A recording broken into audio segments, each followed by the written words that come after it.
આજની આપણી વાતનો વિષય છે એંગર મેનેજમેન્ટ. ક્રોધની જે ભયંકર જ્વાળામુખીઓ છે અને એના જે વિપરીત પરિણામો સમાજે જોયા છે, એ ક્રોધને કેવી રીતે કાબૂમાં રાખવો, એ ક્રોધ ઉપર કેવી રીતે વિજય મેળવવો, એ વિશે થોડી વાતો સમજવાનો આપણે પ્રયત્ન કરીશું. વર્ષો જૂની વાત છે. જર્મનીના હેમ્બર્ગ શહેરમાં એક આંતરરાષ્ટ્રીય સાયકેટ્રિસ્ટ કોન્ફરન્સ થઈ. એ કોન્ફરન્સમાં દેશ પરદેશથી બધા ડૉક્ટર્સ પધારેલા.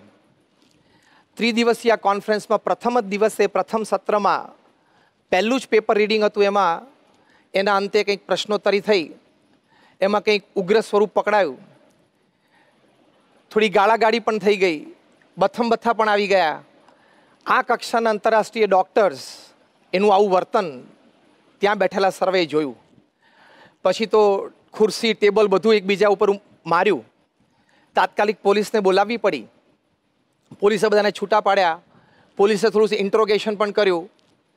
ચારેક વ્યક્તિઓ આની માટે જવાબદાર છે એવું પ્રાથમિક તબક્કામાં પોલીસને લાગ્યું. બધાને પોલીસ સ્ટેશન લઈ ગયા.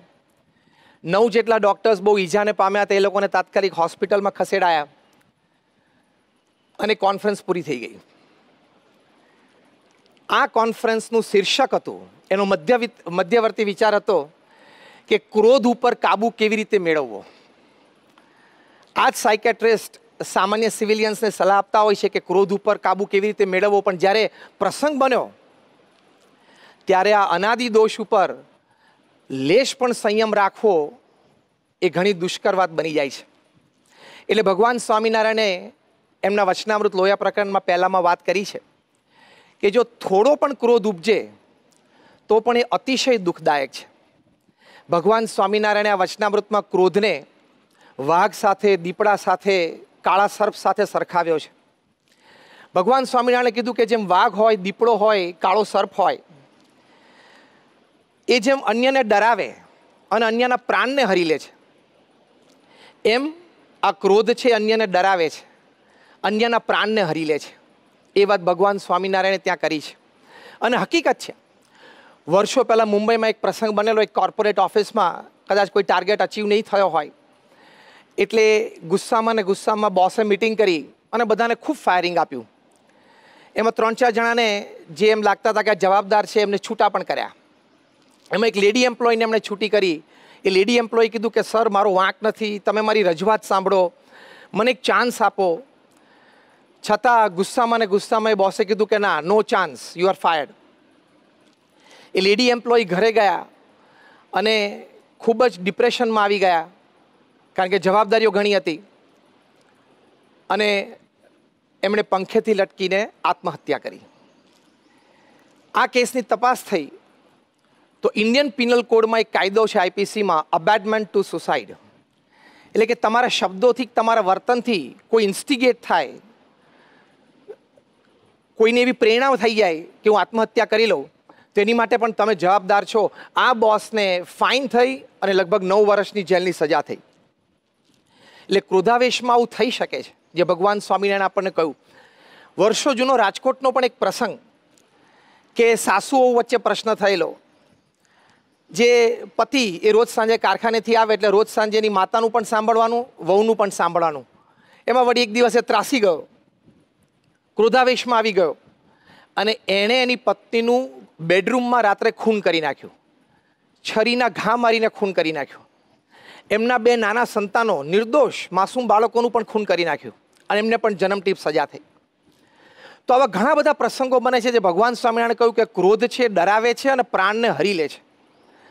ઓફિસોમાં આવા પ્રસંગ બને છે, ઘરમાં પ્રસંગ બને છે, બાપ દીકરા વચ્ચે વ્યવહારમાં આવા પ્રસંગો બને છે.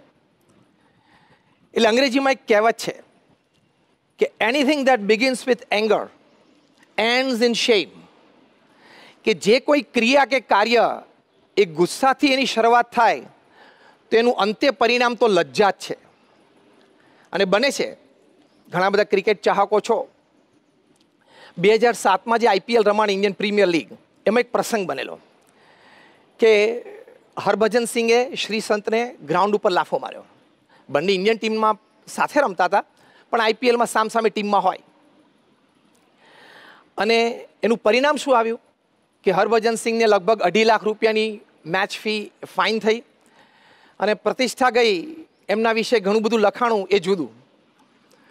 તો આવી રીતે આ ગ્રોથથી નુકસાન પણ છે, બેઇજ્જતી પણ છે, એવો આ દોષ છે.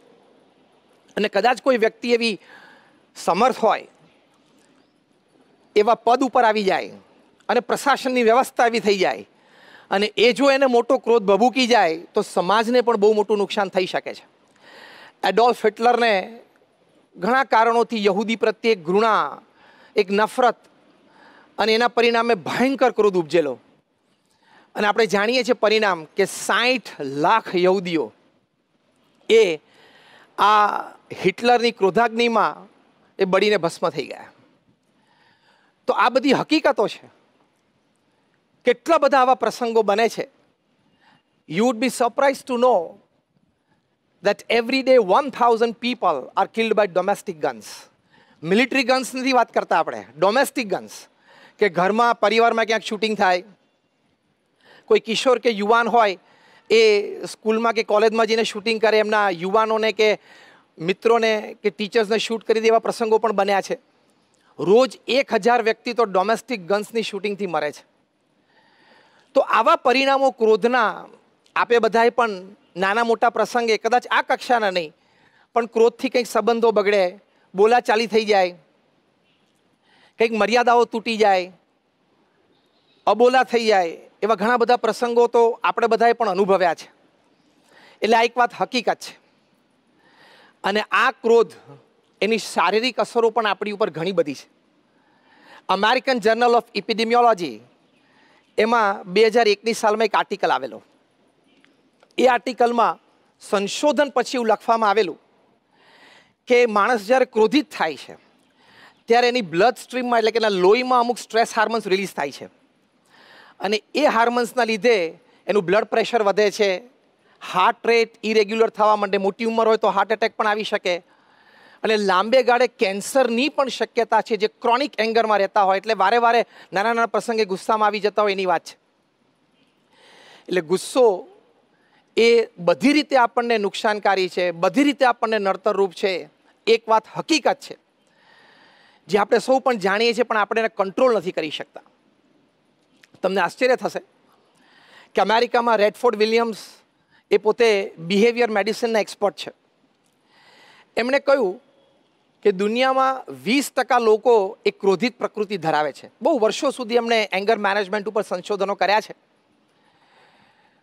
બીજા 20% લોકો એવા છે જે કેઝ્યુઅલી ફ્રી લિવિંગ જેવા છે, એટલે કે આમ ચલાવી લે, મોટું મન રાખે, જતું કરે. બાકીના આપણે બધા આ બેની વચ્ચે ક્યાંક ને ક્યાંક અમુક પર્સન્ટેજમાં રમીએ છીએ. હવે આપણને કેવી રીતે ખબર પડે કે આપણે હાલતું ચાલતું પ્રેશર કુકર છીએ કે નહીં? તો રેડફોર્ડ વિલિયમ્સે એમના સંશોધન પરથી કહ્યું કે પહેલું, આપણે ક્રોધિત પ્રકૃતિ છે કે નહીં એ તપાસ કરવા માટે કે આપણામાં નેગેટિવ ફિલિંગ્સ કેટલી ઉત્પન્ન થાય છે. પ્રસંગે, વાતમાં, વ્યક્તિઓ સાથે સંબંધમાં વારાઘડીએ નેગેટિવ ફિલિંગ્સ ઊભી થતી હોય તો સમજવાનું કે આપણી થોડી ક્રોધિત પ્રકૃતિ છે. બીજું એમણે કહ્યું, અગ્રેસિવનેસ, આક્રમકતા હોય, આપણા મન પ્રમાણે વાત બની નહીં, આપણા મન માટે થોડો ફેરફાર કર્યો, આપણા આયોજનમાં થોડોક ફેરફાર થયો, એમાં તરત આપણે આક્રમક થઈ જઈએ, તો એ સમજવાનું ક્રોધિત પ્રકૃતિ છે. ત્રીજું એમણે કહ્યું, સિનિસિઝમ. સિનિસિઝમ એટલે આમ એક જનરલ ડિસ્ટ્રસ્ટ ઓફ પીપલ, એટલે કે આમ માનવ દ્વેષ જેવું. નજીકનું વર્તુળ હોય, નજીકના લોકો હોય, એની માટે પણ એમને અણવિશ્વાસ રહ્યા કરે, એમની વાત કે એમના વિચાર કે એમના મોટિવ્સમાં પણ એમને શંકા રહ્યા કરે. તો આ ક્રોધિત પ્રકૃતિ છે. એટલે નેગેટિવ ફિલિંગ્સ હોય, અગ્રેસિવ એટીટ્યુડ હોય, સિનિસિઝમ હોય, તો એ ક્રોધિત પ્રકૃતિ છે. તો આપણે થોડીક અંતરદ્રષ્ટિ કરીને આપણો તપાસ કરવાનો કે આપણે એ ક્રોધિત પ્રકૃતિ કેટલી છે. હવે એને મેનેજ કરવું, કંટ્રોલ કરવો એ અત્યંત આવશ્યક છે. કારણ કે જો ન કરી શકીએ તો કોક વખત આપણે વ્યક્તિગત જીવનમાં, પારિવારિક જીવનમાં, સામાજિક જીવનમાં, વ્યવસાયિક જીવનમાં બધે ઠેકાણે નાના મોટા પ્રશ્ન આવવાની શક્યતા છે. તો એ ક્રોધને આપણે કેવી રીતે મેનેજ કરવો, એ મેનેજ કરવો ખૂબ જરૂરી છે અને દરેક વ્યક્તિ માટે જરૂરી છે. જો એ ક્રોધને પ્રોપરલી મેનેજ ન કરી શકે તો આપણે જોઈએ એવા માઠા પરિણામો પણ આવી શકે છે. તો પહેલી અગત્યની વાત છે સ્પોટ એંગર, કે તમને તાત્કાલિક ક્રોધ ઉપજ્યો કોઈ વ્યક્તિ સાથે વાર્તાલાપમાં, ચર્ચામાં અથવા કોઈ દ્રશ્ય જોઈને અને એકદમ ક્રોધ શૂટઅપ થઈ ગયો, તો ત્યાં ઇમરજન્સી શું કરવું? તો ઘણા સંશોધનો પછી એવી વાત છે કે જો આવી સિચ્યુએશન એક ઊભી થઈ ગઈ તો shut your mouth, freeze your limbs એટલે કે આર્મ્સ, કાઉન્ટ 10, 1 2 3 4 5 6 એવી રીતે, અને while counting 10 leave the place, change the activity. એટલે કે તમારે મોઢું નહીં ખોલવાનું, હાથ નહીં ચલાવવાના, મનમાં 1 2 3 4 5 6 એવી રીતે ગણી એ જગ્યા છોડી દેવાની અને બીજી ક્રિયામાં પ્રવૃત્ત થઈ જવાનું. આ એમનો ઉપાય છે અને આ ઉપાયથી ઘણા બધાને પોતાના ક્રોધ ઉપર સંયમ આવ્યો છે. પણ આપણે તો ભગવાનના ભક્ત છીએ, તો આપણે કાઉન્ટ 10 કરીએ એની કરતાં આપણે તો સ્વામિનારાયણ સ્વામિનારાયણ સ્વામિનારાયણ એવી રીતે ભજન કરી શકીએ, તો એનાથી ઘણો બધો લાભ છે. ગુલઝારીલાલ નંદાને આ લાભ થયેલો. ગુલઝારીલાલ નંદા એક વખતના ભારતના કેન્દ્ર સરકારના પ્રધાનશ્રી હતા અને ત્યાર પછી કાર્યકારી પ્રધાનમંત્રી પણ બનેલા. એ બ્રહ્મ સ્વરૂપ શાસ્ત્રીજી મહારાજના યોગમાં આવેલા. બ્રહ્મ સ્વરૂપ શાસ્ત્રીજી મહારાજ જેઓ આ BAPS સંસ્થાના સ્થાપક અને પરમ પૂજ્ય પ્રમુખ સ્વામી મહારાજના દીક્ષા ગુરુ, એમના શિષ્ય પણ એ થયેલા. એક વખત એમણે નિષ્કપટ ભાવે શાસ્ત્રીજી મહારાજને કહ્યું કે સ્વામી, મને ક્રોધ બહુ આવી જાય છે. અને એવો ક્રોધ એમને આવતો કે પોતે લખતા હોને જો ક્રોધ આવે તો પેન પછાડીને તોડી નાખતા. આ બધી જ વાત એમણે શાસ્ત્રીજી મહારાજને કરી.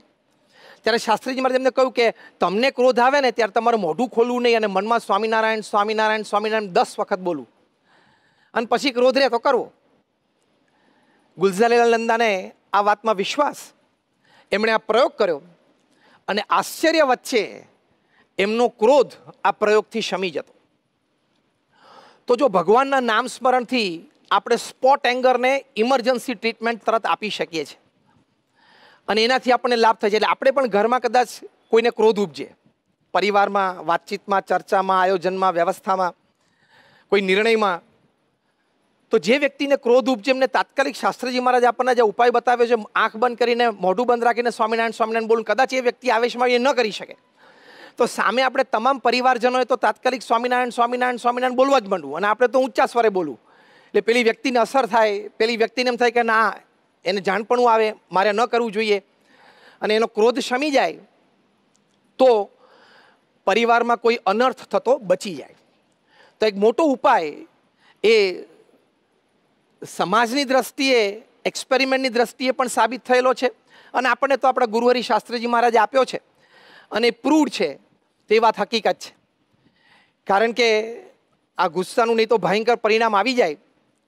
જો અત્યારે કોરોના વાયરસ ચાલે છે, પેન્ડેમિક છે, આપણે 3જા લોકડાઉનમાં છીએ, તો લોકડાઉન દરમિયાન પરિવાર બધા સાથે રહે છે. ઘણી વખત પતિ પત્ની તો બંને જોબ કરતા હોય મોટા શહેરોમાં, સવારથી બહાર જતા રહેતા હોય, ભેગા ના થતા હોય, પણ હવે ભેગા થયા, આટલું ભેગા રહ્યા એટલે એકબીજાના સ્વભાવ ઓળખ્યા, ઘણા નવા સ્વભાવ એકબીજાના જાણ્યા, હવે એકબીજા ઉપર ક્રોધિત પણ થયા. તો આશ્ચર્ય વચ્ચે કે ચાઇનામાં વુહાનમાં જે એપિસેન્ટર કહેવાય છે કોરોના વાયરસ માટે, અમેરિકામાં ન્યુયોર્કમાં, ભારતમાં પણ મુંબઈમાં ડિવોર્સ કેસીસ એનું ફાઇલિંગ એ સ્પાઇક થઈ ગયું. એટલે કે એનો દર વધી ગયો. કારણ કે ભેગા રહ્યા તો પ્રકૃતિઓ અથડાણી અને ક્રોધિત થયા. તો આવી પણ એક પરિસ્થિતિ એ સર્જાઈ શકે છે. તો જો મહાપુરુષોના ઉપદેશથી અને મહાપુરુષોના ચરિત્રથી આપણને આ વાત સમજાય છે કે આ સ્પોટ એંગરને કેવી રીતે પ્રોપરલી મેનેજ કરો, તો એ આ ચરિત્ર પરથી આપણને ખૂબ સુંદર રીતે શીખવા મળે છે. કારણ કે જ્યારે આપણે ગુસ્સાની અવસ્થામાં ભગવાન સાથે જોડાઈએ છીએ ત્યારે સાયન્ટિફિકલી પ્રૂવ થયેલું છે, એક્સપેરિમેન્ટલી, ક્લિનિકલી એ વાત સાબિત થઈ છે કે આપણને હાર્મોન્સ રિલીઝ થાય છે અને આપણને રિલીફ થાય છે. જેમ કે તમે સ્ટ્રેસમાં આવો ત્યારે તમારા શરીરમાં કોર્ટિઝોલ, એપિનેફ્રિન, આ બધા જે હાર્મોન્સ છે સ્ટ્રેસ લાવે, બ્લડ પ્રેશર વધારે, હાર્ટ રેટ્સ ઇમ્પરફેક્ટ કરે, એ બધા જનરેટ થાય છે. પણ તમે જ્યારે ભગવાન સાથે આ ક્રોધિત અવસ્થામાં પણ તમે જોડાઓ, પ્રાર્થનાના રૂપે, નામસ્મરણના રૂપે, સ્મૃતિના રૂપે, ત્યારે એન્ડોફિન નામનું એક હાર્મોન પણ રિલીઝ કરે છે બ્રેઇન કમાન્ડ કરે ને રિલીઝ થાય. તો એન્ડોફિન છે એ કોર્ટિઝોલ અને એપિનેફ્રિન બંનેને દબાવે અને એન્ડોફિનનું એ લક્ષણ છે કે તમને આમ કુલનેસ, કામનેસ એટલે આમ શાંતપણું આપે, ધીરજ આપે અને તમારી ઇમ્યુનિટી પણ સ્ટ્રોંગ કરે છે. એટલા સાયન્ટિફિકલી પણ પ્રૂવ થયેલી વાત છે કે ક્રોધિત અવસ્થામાં પણ ભગવાનના નામ સ્મરણથી તમારા શરીરમાં એન્ડોર્ફિન રિલીઝ થાય અને તમને શાંતિ વર્તે, તમારો ક્રોધ છે એ શમે. તો આ બધી વાત હકીકત છે, એ બધી પ્રૂવ થયેલી છે. બીજી એક વાત ક્રોધને નાબૂદ કરવા માટે કે આપણે થોડી અંતર્દ્રષ્ટિ રાખવી કે એક સજ્જન વ્યક્તિ તરીકે, એક સારા વ્યક્તિ તરીકે, એક ભણેલી એક સમાજની સારી વ્યક્તિ તરીકે આપણને ક્રોધ શોભે નહીં. તો જ્યારે પ્લાન્ડ એંગર હોય, આપણે સ્પોટ એંગરની વાત કરીએ, પ્લાન્ડ એંગર હોય કે ગુસ્સા થવાનું તમે પ્લાનિંગ કરતા હોય, જેમ કે તમે ઓફિસમાં બેઠા હો, તમારા હાથમાં કોઈ રિપોર્ટ આવ્યો અને તમે લોસીસ જોવો, તમને તરત ગુસ્સો આવે કે હવે એ કર્મચારી મને મળે ને એને ખખડાવો જ છે. તરત તમે બેલ મારીને પ્યુનને બોલાવો કે આવ્યો હોય તો કે નથી આવ્યો, આવે એટલે સીધો મોકલ. અથવા તો ઘરમાં કંઈક તમે પ્રસંગ સાંભળો તમારા દીકરા દીકરી વિશે, એના કોઈ અયોગ્ય વર્તનમાં, તમે આમ રાહ જોઈને બેઠા હો કે ઘરે આવે ને એટલે એની પર ગુસ્સે થવું. એટલે એ જે પ્લાન્ડ એંગર હોય કે હજી તમારે વ્યક્ત થવાની વાર છે પણ તમારા મનમાં ક્રોધ શરૂ થઈ ગયો છે, તો એ વખતે અંતર્દ્રષ્ટિ કામમાં આવે છે. એ અંતર્દ્રષ્ટિ શું? વર્ષો પહેલાં 1999માં કેનેડાથી એક મેગેઝિન પ્રકાશિત થાય છે, હેલ્થ સાયકોલોજી, એમાં એક આર્ટિકલ આવેલો. એમાં અંતર્દ્રષ્ટિની વાત હતી કે આવા જ્યારે પ્લાન્ડ એંગરમાં તમે હો ત્યારે પહેલો પ્રશ્ન તમે તમારી જાતને પૂછવાનો કે ઇઝ ઇટ નેસેસરી, કે જરૂરી છે. બીજો પ્રશ્ન પૂછવાનો ઇઝ ઇટ અપ્રોપ્રિએટ, કે યોગ્ય છે, મારે ગુસ્સો કરવો યોગ્ય છે. ત્રીજો પ્રશ્ન પૂછવાનો કે ઇઝ ધ સિચ્યુએશન મોડિફાયેબલ, કે પરિસ્થિતિ જે સર્જાણી છે એ હું ક્રોધિત ન થઉં તો પણ એ પરિસ્થિતિને બદલી શકું છું, સુધારી શકું છું. અને ચોથો પ્રશ્ન પૂછવાનો ઇવેલ્યુએટ ધ કોન્સિક્વન્સીસ, એટલે કે તમારે ઇવેલ્યુએશન કરવાનું કે ક્રોધિત થઈ જવું પછી શું શું પરિસ્થિતિ સર્જાઈ શકે છે, સંબંધો બગડી શકે છે, અબોલા થઈ શકે છે, વેર ઊભું થઈ શકે છે, એ પણ ઇવેલ્યુએટ કરવું. એને નેમ ટેકનિક કહે છે, NAME, નેમ ટેકનિક. N એટલે ઇઝ ઇટ નેસેસરી, A એટલે ઇઝ ઇટ એપ્રોપ્રિએટ, M એટલે ઇઝ ધ સિચ્યુએશન મોડિફાયેબલ અને E એટલે ઇવેલ્યુએટ ધ કોન્સિક્વન્સીસ. તો એ અંતર્દ્રષ્ટિ છે. એ જ અંતર્દ્રષ્ટિ 200 વર્ષ પહેલાં વચનામૃતમાં મુક્તાનંદ સ્વામીએ પોતાના વર્તન દ્વારા આપણને શીખવાડી છે.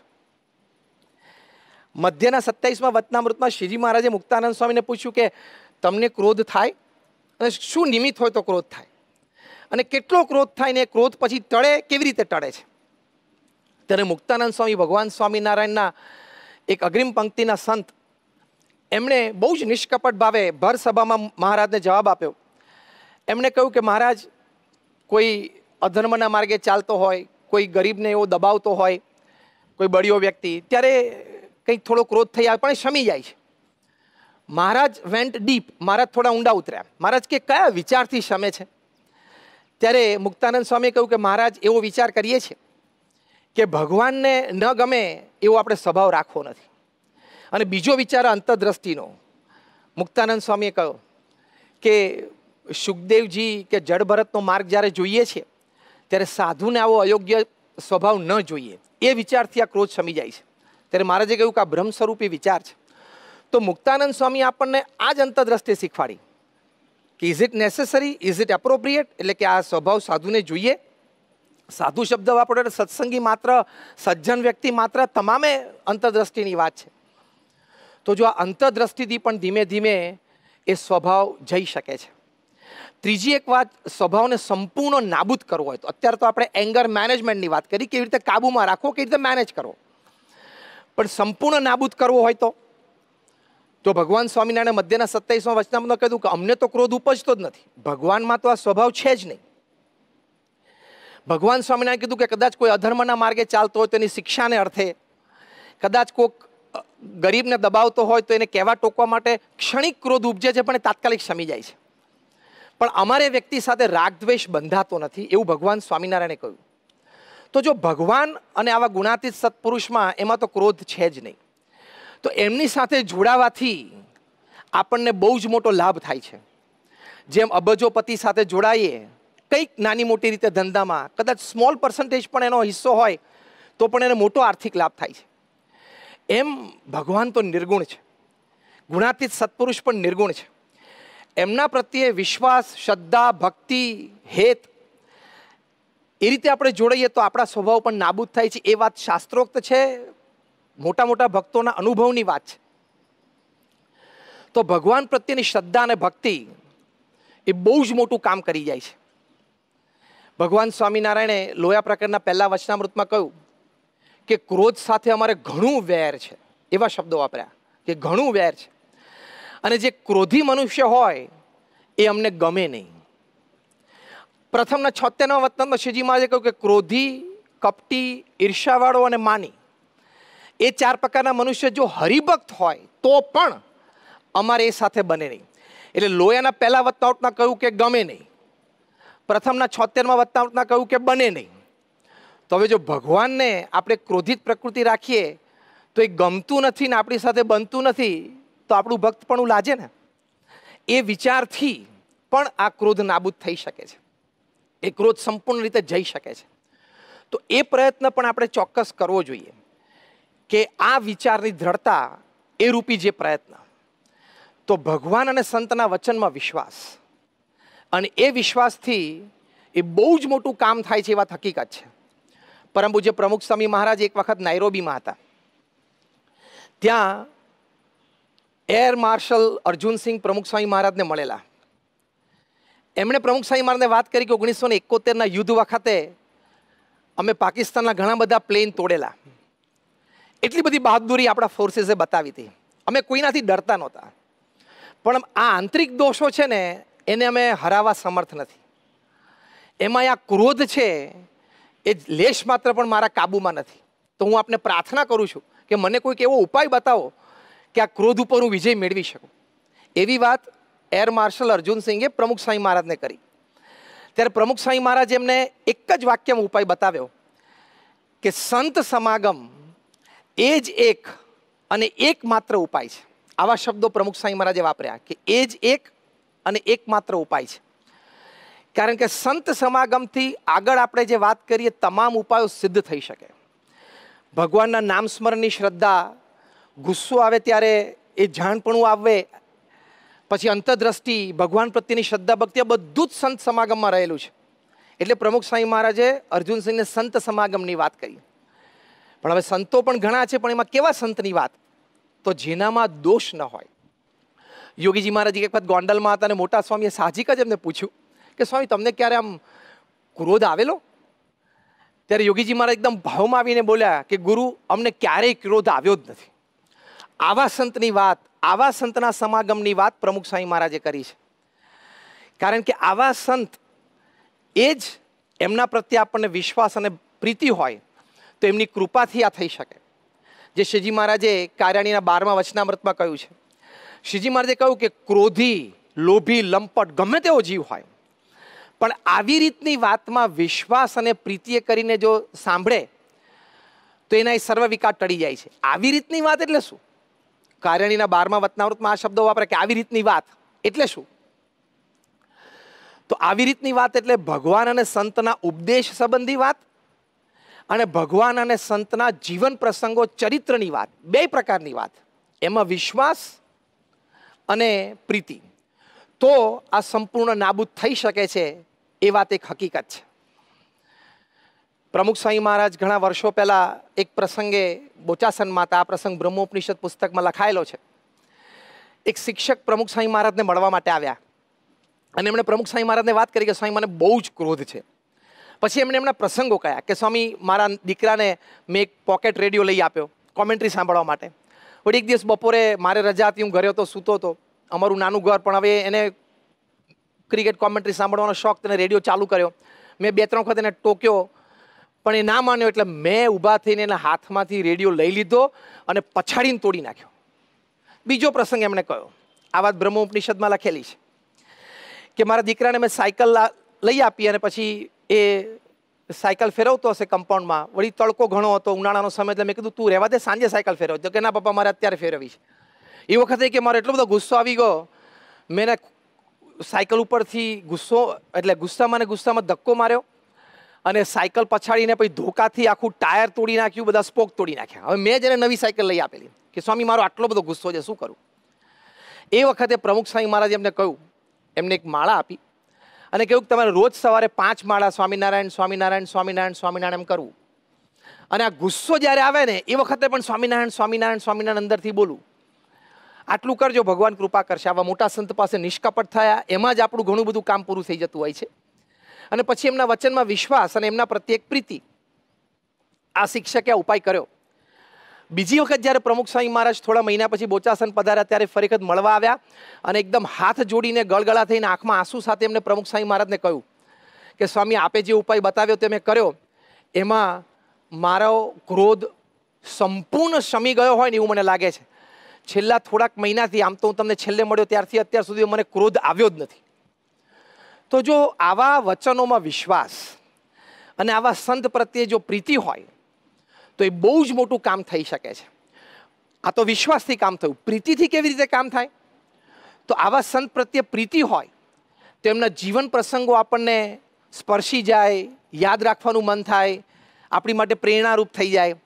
તો પ્રમુખ સ્વામી મહારાજ જીવનમાં તમે જો કેટલા બધા પ્રસંગો એવા બન્યા છે કે પ્રમુખ સ્વામી મહારાજ સિવાય, એટલે કે ગુણાતીત સત્પુરુષ સિવાય બીજી કોઈ પણ વ્યક્તિઓને ગુસ્સે થઈ જાય. પ્રમુખ સ્વામી મહારાજ આણંદમાં બધે જ પધરામણી કરી, સવારથી નીકળ્યા હતા, બપોર 2:30 વાગે પાછા આવ્યા, જમવા બેસતા હતા. એ વખતે એક વ્યક્તિ આગ્રહ કર્યો કે મારા ઘરે આવો. અમારા વડીલ સંત પૂજ્ય વિવેક સાગર સ્વામી સાથે એમને સમજાવ્યા કે જો 2:30 વાગી ગયા છે, પ્રમુખ સ્વામી મહારાજની ઉંમર તું જો, સવારથી પધરામણી, કે તારા ઘર પાસે આવી ગયા પણ બંધ હતું. કે ના સ્વામી અત્યારે જાઓ. વિવેક સાગર સ્વામી કે અમે પછી બીજી વખત આવશું ત્યારે આવશું. એ કે ના અત્યારે જાઓ. પ્રમુખ સ્વામી મહારાજ સિવાય કોઈ પણ વ્યક્તિ હોત ને તે ક્રોધિત થઈ જાત કે ભાઈ તું સમજ તો ખરો, આટલો આગ્રહ શું કામ રાખે છે. પ્રમુખ સ્વામી મહારાજ એક શબ્દ ના બોલ્યા, ઊભા થઈ પીરસેલું ભાણું છોડી અને પધરામણી કરી આવ્યા. પ્રમુખ સ્વામી મહારાજ મુંબઈમાં હતા, પરમાનંદ કાકાના ઘરે એમનો સ્વામીશ્રીનો ઉતારો હતો. ગાંઠના ઓપરેશન પછી 86ની સાલમાં પ્રમુખ સ્વામી મહારાજ ત્યાં 12 દિવસ આરામ માટે રોકાયેલા. એ વખતે પ્રમુખ સ્વામી મહારાજનું અપમાન એક વ્યક્તિ, બહુ પ્રતિષ્ઠિત મોટી વ્યક્તિ હતી, કેબિનેટ મિનિસ્ટર હતા, એમણે પ્રમુખ સ્વામી મહારાજને વગર વાંકે 1 કલાક ખખડાવ્યા. પ્રમુખ સ્વામી મહારાજ એક શબ્દ ના બોલ્યા. એમાં પ્રમુખ સ્વામી મહારાજનો કોઈ વાંક જ નહોતો. અને વાત પણ એવી હતી, વિષય પણ એવો હતો કે જે તે વ્યક્તિ જે ખખડાવતી હતી એને કોઈ નિસ્બત પણ ન હોય, પણ કેવળ સત્તાની રૂએ અને થોડા માનમાં, એના મદમાં જાણે છે કે સામે પ્રમુખ સ્વામી મહારાજ છે, એમને તાવ છે, એટલે કે ટેમ્પરેચર છે, છતાં પણ એમને ખખડાવ્યા. પ્રમુખ સ્વામી મહારાજ એક શબ્દ ના બોલ્યા. પ્રસંગ પૂરો થયો. પ્રમુખ સ્વામી મહારાજે વિવેક સાગર સાહેબને કીધું કે એમને જમાડી દેજો. તો કેટલા શાંત રહી શક્યા પ્રમુખ સ્વામી મહારાજ. અહીંયા વાસદમાં પ્રમુખ સ્વામી મહારાજને 102 ડિગ્રી તાવ, 2-5 પધરામણી કરવાની હતી, સ્વામી મારા ઘરે આવો, સ્વામી મારા ઘરે આવો, એમ કરતા 122 થઈ ગઈ. એમની જગ્યાએ આપણે તો બોલી બેસે કે ભાઈ મને તાવ છે, આજે નિર્જળા ઉપવાસ છે, એકાદશી, તમે રહેવા દો, કાલે કરશું. એક શબ્દ ના બોલ્યા. જમવામાં કોઈક વખત ખારો શીરો આવી જાય, કડવી કઢી આવી જાય, કડવી કાકડી આવી જાય, પ્રમુખ સ્વામી મહારાજ એક વાર પણ ગુસ્સે નથી થયા. ભગવાનના થાળમાં આવ્યું, ભગવાન નથી બોલ્યા તો આપણે નહીં બોલવાનું, એ વિચારથી જમી લેવાનું. તો જે કાર્યાણીના 12મા વતનના ભગવાન સ્વામિનારાયણે કહ્યું કે વિશ્વાસ અને પ્રીતિ, તો પ્રીતિ આ કે આવા પ્રસંગો, આવા આપણા ગુરુહરિના આપણે સાંભળીને એનું મનન ચિંતન કર્યું હોય તો લાભ શું, સંત સમાગમનો સાચો અર્થ શું કે આપણા જીવનમાં જ્યારે આવા પ્રસંગો બને ત્યારે આપણને આપણા ગુરુહરિનો બનેલો આવો પ્રસંગ યાદ આવે. એ વખતે કેવી રીતે વર્ત્યા એ જાણપણામાં આવે અને આપણે જો એ રીતે વર્તી શકીએ તો સમજવાનું કે સંત સમાગમ કર્યો છે. તો એ આવા પ્રસંગોના મનનથી થાય છે. જે ભગવાન સ્વામીએ મધ્ય 31માં કહ્યું કે નિરંતર મનન કરતો સત્વ એ બ્રહ્મનો સંગ કરે તો બ્રહ્મના ગુણ આવે જ. તો આવી રીતે ક્રોધ નિર્મૂળ થઈ શકે છે. તો આ એના ઉપાયો છે. આપણે ભગવાન સ્વામિનારાયણના ચરણોમાં પ્રાર્થના કરીએ, ગુરુહરિ પ્રમુખ સ્વામી મહારાજ અને ગુરુહરિ મહંત સ્વામી મહારાજના ચરણોમાં પ્રાર્થના કે આપણને આ વિચારો દ્રઢ કરાવે અને આપણો ક્રોધ પણ સંયમમાં આવે અને નાબૂદ થાય. એમના ચરણોમાં પ્રાર્થના. શ્રી સ્વામિનારાયણ ભગવાનની જય.